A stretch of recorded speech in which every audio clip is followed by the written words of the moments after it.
कहानी शुरू होती है एक पुलिस स्टेशन के होल्डिंग सेल से, जिसमें हम माइक को हथकड़ियां लगे टेबल के सामने बैठा देखते हैं। माइक घबराया हुआ और गंभीर हालत में जख्मी दिखाई देता है। इतने में सीआईए का एक आदमी रूम में एंटर होता है और माइक को कुछ तस्वीरें दिखाता है, जिन्हें देखते ही माइक को अपनी पास्ट लाइफ के फ्लैशबैक नजर आने लगते हैं। आज से ठीक 3 दिन पहले माइक बड़े आराम से अपनी गर्लफ्रेंड के साथ मौज मस्ती के दिन बिता रहा था। माइक और उसकी गर्लफ्रेंड दोनों ड्रग्स के आदी हैं। अगले सीन में दिखाया जाता है कि माइक ने अपनी गर्लफ्रेंड को हवाई जाकर प्रपोज करने के लिए सरप्राइज प्लान कर रखा है, लेकिन माइक अपनी फ्लाइट मिस कर देता है क्योंकि उसे बाथरूम में फिर से पैनिक अटैक्स आने लगते हैं। जब भी माइक अपने टाउन से बाहर जाने का सोचता है तो उसे हर बार यही प्रॉब्लम फेस करना पड़ती है। माइक के हिसाब से ऐसा ड्रग्स लेने की वजह से हो रहा है, लेकिन मामला कुछ और ही होता है जो हमें आगे जाकर पता चलेगा। फेबी को फ्लाइट के लिए आखिरी कॉल दी जाती है, लेकिन दोनों ही फ्लाइट मिस कर देते हैं। माइक फेबी से अपने किए की माफी मांगने लगता है, लेकिन फेबी उसे बताती है कि परेशान होने की जरूरत नहीं।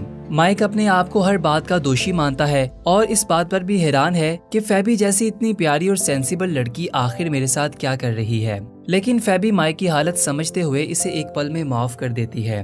माइक और फेबी घर वापस आ जाते हैं। माइक फेबी को प्रपोज करने के लिए और मूड को ठीक करने के लिए म्यूजिक प्ले करता है। फेबी उस समय किचन में आमलेट बना रही होती है और म्यूजिक सुनते माइक की ओर बढ़ती है। माइक प्रपोज करने ही लगता है कि आमलेट जल जाता है और अलार्म बजने लगता है। इस बार भी वो प्रपोज नहीं कर पाता।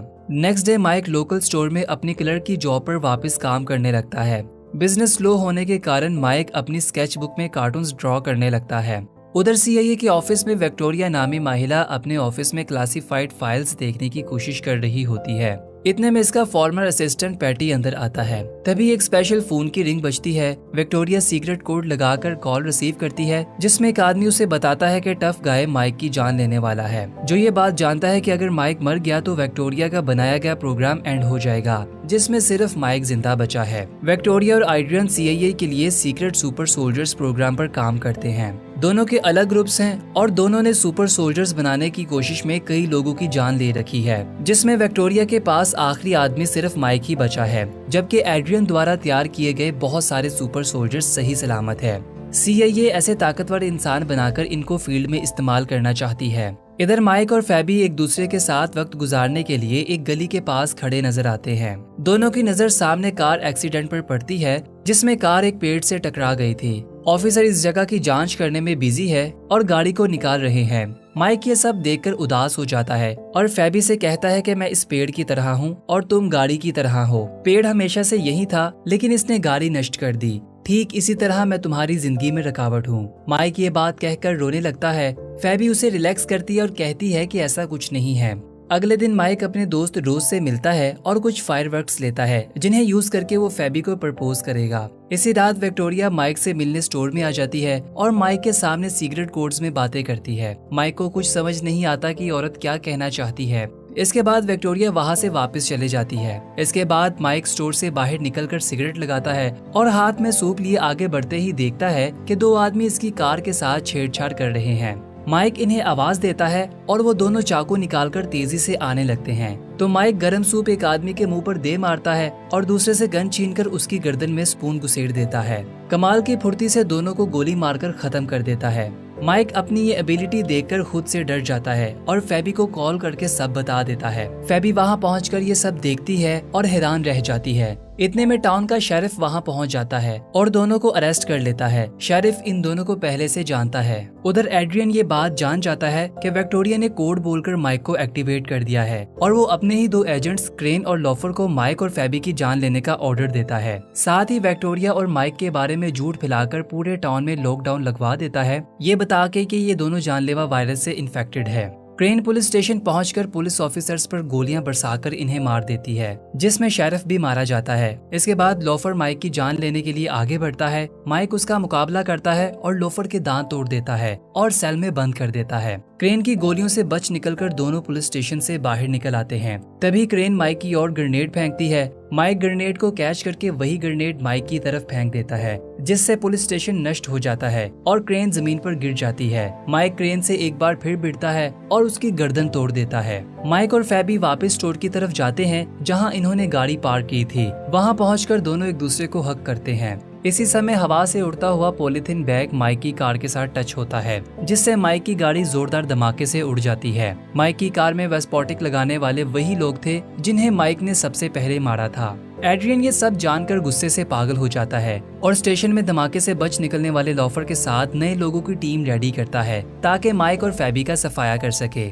उधर माइक और फेबी कार लेकर छिपने के लिए रोज के घर आ जाते हैं। रोज इन्हें देखकर एक बार चौंक जाता है क्योंकि न्यूज में माइक को इन्फेक्टेड दिखाया जा रहा था, जिसके कारण टाउन में लॉकडाउन लगा दिया गया था। अगले सीन में दिखाया जाता है कि विक्टोरिया ब्लास्ट हुए पुलिस स्टेशन वाली जगह पर खड़ी नजर आती है, जहां वो क्रेन की लाश को देख रही है। वो पैटी को कॉल मिलाकर वेपन्स का बंदोबस्त करने को कहती है क्योंकि उसे यकीन हो गया था कि एड्रियन अब उसे रास्ते से हटाना चाहता है ताकि वो CIA के प्रोग्राम में सफल हो सके। पैटी उसे गन्स और कुछ सोल्जर्स की फाइल भेजता है, जिससे विक्टोरिया को मालूम हो जाता है कि एड्रियन ऐसे व्यक्तियों को प्रोग्राम का हिस्सा बनाता है जिनकी दिमागी हालत ठीक नहीं, यानी वो पागल लोगों पर एक्सपेरिमेंट करता है।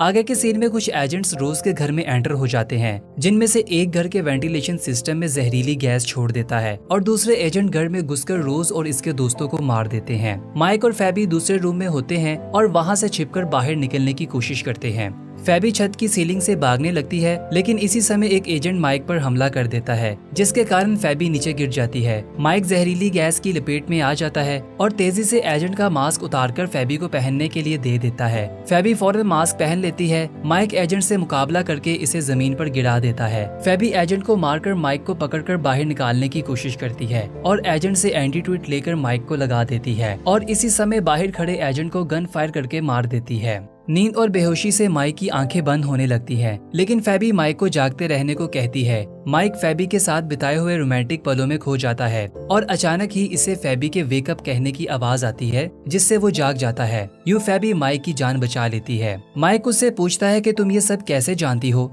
इस बार फेबी सारा कुछ सच बता देती है कि वो CIA के लिए काम करती है और पिछले 5 सालों से इसे हैंडल कर रही है। ये जानकर माइक का दिल टूट जाता है और वो कार की तरफ भागता है। फेबी भी माइक के पीछे जाती है। दोनों कार में होते हैं, तभी पीछे से कार को एक बड़ी कार हिट करती है, जिसे लोफर ड्राइव कर रहा होता है। लोफर फेबी को बाहर निकालकर गाड़ी पर तेल डालकर इसको आग लगा देता है। इससे पहले कि लोफर गाड़ी समेत माइक को जलाता, विक्टोरिया वहाँ पर आ जाती है और ब्लास्ट होने से पहले माइक को घसीटकर बाहर निकाल लेती है। फेबी की नजरों में माइक मर चुका होता है। लोफर फेबी को एंड्रिया के पास ले जाता है। उधर विक्टोरिया माइक को एक सेफ जगह पर ले जाती है और उसे बताती है कि इसने बहुत कम उम्र में इस प्रयोग के लिए वॉलंटियर किया था ताकि इस पर लगे सभी क्राइम के इल्जाम माफ हो जाएं और यूं उसकी पिछली यादें मिटा दी गईं और ब्रेन में फोबिया इंस्टॉल किया गया ताकि वो टाउन ना छोड़ पाए। विक्टोरिया ने यह भी बताया कि फेबी को उसे कंट्रोल करने की जॉब दी गई, लेकिन समय के साथ वो तुम्हें चाहने लगी और तुम्हारे साथ जीवन बिताना चाहती है। फिर हम देखते हैं कि विक्टोरिया और माइक दोनों माइक के घर में एंटर हो जाते हैं, जहां दोनों पर एजेंट्स चारों ओर से हमला कर देते हैं और गोलियों की बौछार करने लगते हैं। और इसी समय एंड्रिया पैटी को माइक के घर को ड्रोन से उड़ा देने का ऑर्डर देता है।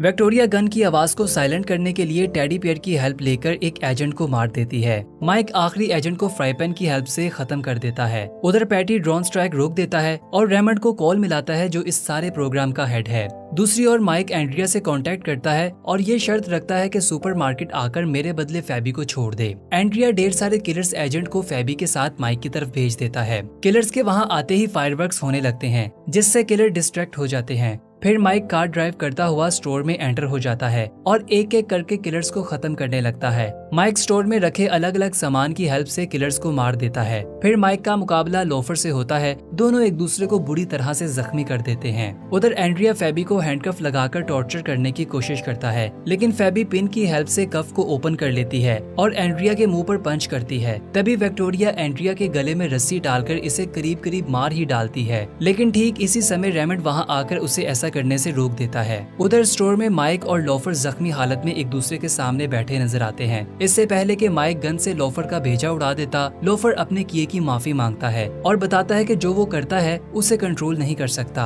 और कहता है कि तुम मुझसे बेहतर एजेंट हो। फेबी माइक को ढूंढ लेती है और दोनों स्टोर से बाहर निकल आते हैं और बाहर निकलते ही इनका सामना पुलिस और स्काउट से होता है। माइक इसी समय पलटकर रंग बदलता है और फेबी को प्रपोज कर देता है। फेबी खुशी के मारे हाँ बोलती है। तभी पुलिस दोनों पर टेजर शूट करती है और दोनों नीचे गिर जाते हैं। फिर हम देखते हैं कि रेमंड एंड्रिया और विक्टोरिया को हैंडकफ लगाकर जंगल में ले आता है। एंड्रिया सारी हत्याओं की जिम्मेदारी माइक पर डाल देता है। ये सुनकर रेमंड एंड्रिया को शूट कर देता है और विक्टोरिया को भी मारने लगता है, लेकिन विक्टोरिया रेमंड को कन्विंस कर लेती है कि माइक सीआईए के लिए बहुत अहम है, क्योंकि उस अकेले ने कई एजेंट्स का खात्मा किया है। फिर 6 महीने बाद दिखाया जाता है कि माइक फिलिपाइन में है। माइक फेबी को अकेले छोड़कर लिफ्ट की ओर जाता है और फेबी सीआईए के द्वारा लगाए गए खुफिया कैमरे को एक नजर देखती है। माइक एलिवेटर में एंटर होता है, जहां 2 गैंगस्टर माइक को किडनैप कर लेते हैं, जैसा विक्टोरिया ने प्लान किया था। गैंगस्टर माइक को देखकर हैरान हो जाते हैं कि मुझे मारने के लिए सिर्फ एक आदमी भेजा गया, जबकि माइक आसपास पड़ी चीजों को देखकर अंदाजा लगा रहा होता है कि क्या क्या इस्तेमाल करके सबकी वाट लगाएगा।